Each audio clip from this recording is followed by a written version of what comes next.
சட்டமன்றத்தில் இன்று வரலாறு காணாத அறிவிப்ப மாண்புமிகு தமிழ்நாடு முதலமைச்சர் அறிவிச்சிருக்காங்க. வாங்க என்னன்றத பார்க்கலாம். பால் கொள்முதல் விலைய லிட்டருக்கு ரூபாய் 38 இருந்து ரூபாய் 41 உயர்த்தி இருக்காருங்க. பால் உற்பத்தியாளர்களின் சூழ்நிலையை அறிந்து தாய் உள்ளத்துடன் பால் கொள்முதல் விலையை உயர்த்தி அறிவிப்பு வெளியிட்ட மாண்புமிகு முதலமைச்சர் அவர்களுக்கு மனமார்ந்த நன்றியை தெரிவித்துக்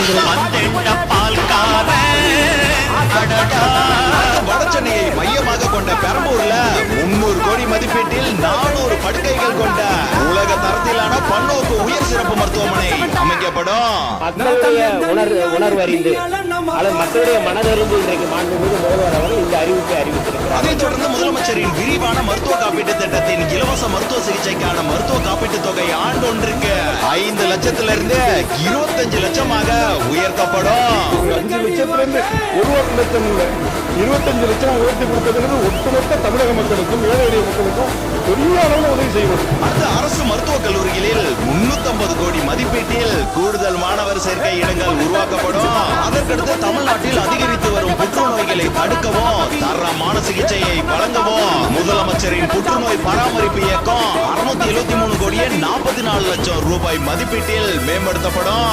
என்ன தருவார், எதை தருவார் என்றவர் எண்ணும் முன்னே பொன்னை தருவார், பொருளை தருவார், போதாது என்றால் தன்னையே தரக்கூடிய தமிழ்நாடு முதல்வருக்கு நன்றி நன்றி நன்றி. ராஜீவ்காந்தி அரசு பொது மருத்துவமனையில 471 கோடியே 80 லட்சம் ரூபாய் மதிப்பீட்டில் G+14 தளங்களுடன் ஒருங்கிணைந்த புற்றுநோய் சிகிச்சை பிரிவு அமைக்கப்படும். அதைத் தொடர்ந்து முதற்கட்டமாக மதுரை ராஜாஜி மருத்துவமனையில 84 கோடி மதிப்பீட்டில் G+8 தளங்களுடன் மண்டல புற்றுநோய் மையங்கள் தொடங்கப்படும். மதுரை அரசு ராஜாஜி மருத்துவமனைக்கு புற்றுநோய் மையத்திற்கு கொடுத்ததற்கு எங்கள் அன்பு தலைவர் தளபதி அவர்களுக்கு நன்றி கூறுகிறேன். மிக முக்கிய அறிவிப்பாக அனைத்து சட்டமன்ற உறுப்பினர்களுக்கும் ஒரு வாகனம் வழங்கப்படும். கொடுக்கிற காரை இனோவா காராக கொடுத்தால் நன்றாக இருக்கும் என்று பின்னாடி இருக்கின்ற உறுப்பினர்கள் சொல்லுகின்றார்கள். இந்த வாகனத்திற்கு டிரைவர், எரிபொருள், வாகன பராமரிப்பு உள்ளிட்ட செலவினங்களுக்காக மாதந்தோறும் 75,000 ரூபாய் வாகனப்படியாக வழங்கப்படும். எதிர்கட்சியில இருக்கிறவங்களுக்கும் இது உண்மையிலேயே சந்தோஷமாக தான் இருக்கு. அவங்களுக்கு வெளிப்படுத்த முடியாது, அது எனக்கு தெரியும். அதே போல நம்ம சட்டமன்ற உறுப்பினர்கள் அலுவலக பணிகளில் உதவி செய்ய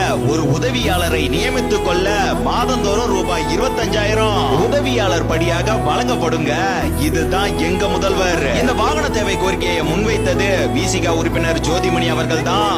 நான் கேட்டதை நிறைவேற்றி தந்த ஐயா முதல்வர் அவர்களுக்கும் பேரவை தலைவர் அவர்களுக்கும் என் மனமார்ந்த நன்றியை தெரிவித்துக் கொள்கிறேன். இன்னைக்கு நம்மளோட மாண்புமிகு முதல்வரோட அறிவிப்பால காலையிலேயே அனைத்து சட்டமன்ற உறுப்பினர்களும் ஹாப்பி என்னாச்சு.